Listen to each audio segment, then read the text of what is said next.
Hello HSC students. So first वाला question जो है वो ये कह रहा है कि separate the following into the groups of scalars and vectors. यानी कि आपको वेलोसिटी, स्पीड, डिस्प्लेसमेंट और ये सारी चीज़ें दी हुई हैं। इन फिजिकल क्वांटिटीज़ को दो भाग में बांटना है। जो स्केलर्स हैं उनको अलग और वेक्टर्स जो है उनको अलग करना है। तो आइए करते हैं।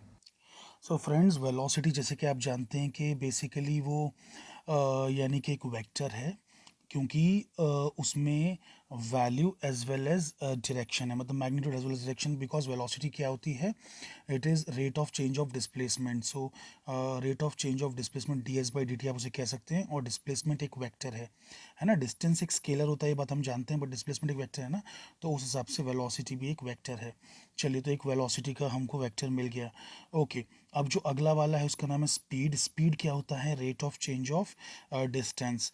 बट डिस्टेंस एक वेक्टर नहीं है। डिस्टेंस जो है बेसिकली वो क्या है? आपका स्केलर है।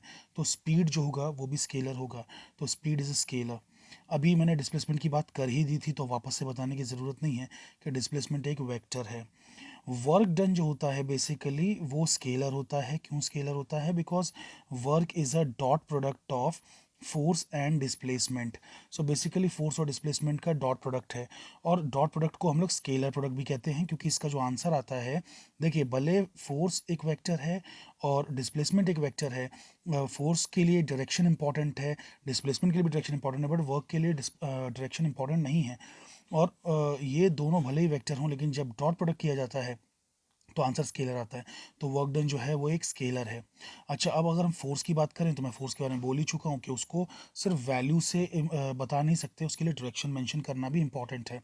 क्योंकि अगर सपोज कि आप बेसिकली अगर एक सूटकेस खींच रहे हैं इस तरीके से और 20 न्यूटन लगा रहे हैं, या फिर आप सूटकेस को खींच रहे हैं ऐसे और 20 न्यूटन लगा रहे हैं, इन दोनों का रिजल्ट में फ़र्क होगा। इन दोनों के रिजल्ट में फ़र्क होगा, क्योंकि इसमें थोड़ी ताकत जो है ना वो बेसिकली ग्रेविटी के अगेंस्ट जाने में वेस्ट हो रही है, और थोड़ा ही पार्ट 20 न्यूटन का आगे उसको सरकाने में जो है कारगर होगा, यूज़फुल होगा। सो कहने का मतलब ये है कि बेसिकली फोर्स कहाँ लगाया जा रहा है, किस डायरेक्शन में, वो भी इंपॉर्टेंट हो जाता है। तो फोर्स एक वेक्टर है। तो चलिए, फोर्स एक वेक्टर है, वो बात तो हम जान गए। अब बात करते हैं पावर की। पावर क्या होता है? वर्क अपॉन टाइम होता है, rate of performing work. Rate of performing work, D W by D T, ये होता है पावर, कि वर्क कितनी तेज़ी से परफॉर्म किया जा रहा है पर यूनिट टाइम। तो उसे कहते हैं पावर। अब जब वर्क स्केलर था, टाइम भी स्केलर है, तो ऑब्वियस है कि पावर भी स्केलर ही होगा। एनर्जी, देखो, वर्क और एनर्जी इंटर कन्वर्टेबल है। दोनों एक ही सिक्के के दो पहलू हैं। वर्क से एनर्जी बन सकती है, एनर्जी से वर्क बन सकता है। तो बेसिकली एनर्जी भी स्केलर है, क्योंकि वर्क स्केलर है। Acceleration is rate of change of velocity. So acceleration जो होता है, आई एम सॉरी, उसको रेड से करना था। So acceleration is rate of change of velocity. अब वेलोसिटी जब वेक्टर हमने यहाँ पे कह दिया, तो जाहिर सी बात है कि जो एक्सेलरेशन है वो भी वेक्टर ही होगा। ओके, अब बात करते हैं इलेक्ट्रिक चार्ज की। इलेक्ट्रिक चार्ज प्लस या माइनस तो होता है, दो तरीके के इलेक्ट्रिक चार्जेस तो होते हैं, लेकिन बेसिकली उसका कोई डायरेक्शन नहीं होता ना। चार्ज का कोई डायरेक्शन नहीं है।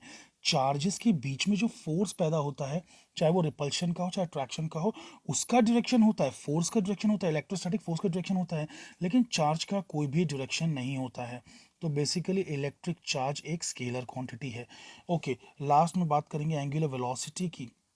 तो भैया, velocity it self is a basically vector quantity.